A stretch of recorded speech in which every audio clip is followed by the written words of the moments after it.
ఆడపిల్లల తల్లిదండ్రులకి, ముఖ్యంగా 10th పాస్ అయినటువంటి ఆడపిల్లల తల్లిదండ్రులందరూ కూడా గోపాలపట్నం హై స్కూల్, మన హై స్కూల్లో +2 ఇంటర్మీడియట్ అనేటువంటిది ప్రత్యేకంగా గర్ల్స్కి మాత్రమే ఈ కాలేజు ప్రారంభించుకున్నాం.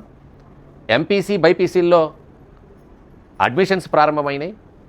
క్లాసెస్ కూడా త్వరలో ప్రారంభమవుతాయి. కాబట్టి తల్లిదండ్రులందరికీ విజ్ఞప్తి చేస్తున్నా, 10వ తరగతి చదువుతున్నటువంటి ప్రైవేటు, గవర్నమెంట్ స్కూల్లో ఈ చుట్టుపక్కల చదువుతున్న తల్లిదండ్రులందరికీ సువిశాలమైనటువంటి మన గోపాలపట్నం హై స్కూల్ ప్రాంగణం, చక్కటి భవనాలు ఉన్నాయి, చక్కటి ప్రత్యేకమైనటువంటి ల్యాబ్ ఉంది, చాలా అనుభవం కలిగినటువంటి అధ్యాపకులు ఉన్నారు.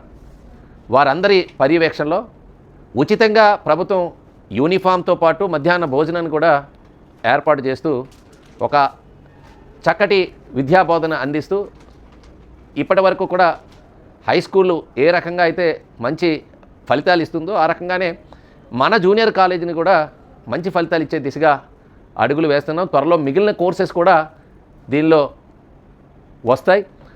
ప్రత్యేకమైనటువంటి ల్యాబ్ సదుపాయాలు కూడా మన హై స్కూల్ ప్రాంగణంలో జూనియర్ కాలేజీకి ఉన్నాయనేటువంటిది గుర్తిస్తూ అందరూ కూడా త్వరపడండి. అడ్మిషన్స్ ప్రారంభమయ్యాయి. కాబట్టి ప్రతి ఒక్కరు కూడా 10th విద్యార్థులు, ప్రత్యేకంగా అమ్మాయిలకి ఈ సదుపాయాన్ని వినియోగించుకోవాలని చెప్పి నేను కోరుతున్నాను.